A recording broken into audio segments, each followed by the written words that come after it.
C'est à Montréal, le 27 juin 1896, qu'a eu lieu la première projection de Vue animée au pays, une production des Frères Lumière présentée au Palace Theatre, rue Saint-Laurent.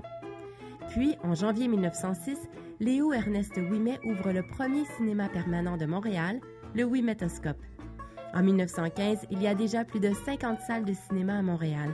Et malgré l'opposition de l'Église, les salles continuent de se multiplier dans la métropole, avec notamment le cinéma impérial, le Saint-Denis, le Théâtre Outremont et le Plaza, pour ne nommer que ceux-là. À l'affiche aujourd'hui, l'évolution des salles de cinéma dans le Grand Montréal. En roue de titre, Roland, l'indépendant propriétaire du cinéma du Parc, Caroline, la survivante, gérante du cinéparc Saint-Eustache. Et Marc-André, le géant, copropriétaire du complexe Matters. Au cinéma.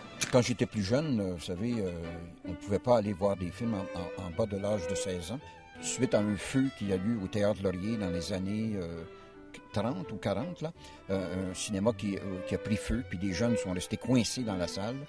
Les administrations gouvernementales de l'époque ont empêché les jeunes qui avaient moins de 15 ans d'aller voir des films. Alors, moi, j'ai vu mes grands classiques, mes grands westerns et mes comédies musicales sur la frontière des États-Unis et du Canada et aux États-Unis. Roland Smith est un grand cinéphile. Il se dévoue au cinéma depuis plus de 40 ans et affiche une prestigieuse feuille de route à la programmation des cinémas de répertoire. C'est un travail qui est très difficile, c'est pas facile.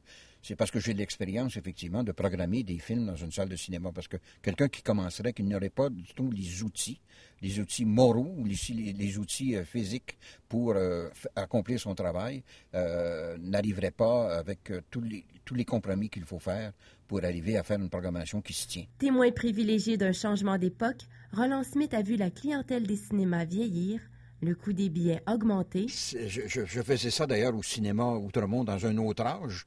À l'époque, c'était 25 films pour 25 $.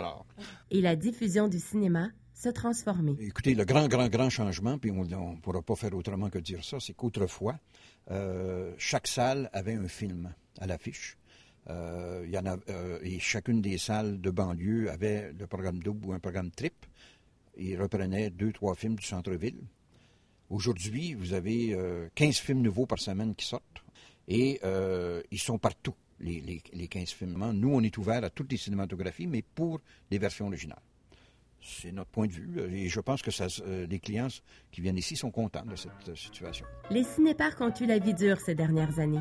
Apparus au Québec dans les années 70, c'est cependant au milieu des années 80 qu'ils ont été les plus populaires avec une quarantaine de sites. On en compte aujourd'hui plus qu'une simple douzaine. C'est sûr que les années 80, c'était le gros boom, là, mais oui, ça recommence. Je dirais, on a eu quand même un petit moment de tranquillité, mais que ça a quand même été bien. On a quand même un bon terrain. Ça peut aller jusqu'à une capacité de 3000 véhicules sur le site. C'est sûr qu'on n'a pas ce nombre-là tous les soirs, là, mais les fins de semaine, oui, on atteint facilement là, la capacité 2500 autos, là, ça arrive fréquemment. Et côté technologique? C'est sûr, avant, on avait les petits poteaux avec les petits micros qu'on accrochait près les fenêtres. Caroline aimerait avoir plus de versatilité dans le choix des langues de projection. Les versions, on peut les avoir seulement français ou anglais. On ne peut pas mixer, avoir les deux possibilités par écran. Puisque le son est inscrit sur la bande même du film, cette versatilité ne pourra voir le jour qu'avec l'avènement de la diffusion numérique. Une voie que l'on a déjà commencé à explorer au complexe de cinéma Matters à Saint-Eustache. Alors, on a un total de 16 salles ici et actuellement, on en a une qui est en numérique. Cette année, on a commencé à faire des visionnements d'opéra en direct du Met à New York. Il y a les événements sportifs, les concerts, les spectacles. Notre compétition, ce sont les gens qui restent chez eux puis qui écoutent des DVD ou qui écoutent la télévision. Donc, l'idée, c'est d'offrir quelque chose qui n'est pas nécessairement disponible pour les gens dans leur maison. Il est certain que l'avènement du cinéma numérique va nous engager à faire certains investissements qui ne sont pas négligibles pour des indépendants comme nous, mais qui en même temps nous donnent l'opportunité d'élargir justement le contenu et de ramener les gens dans les salles de cinéma.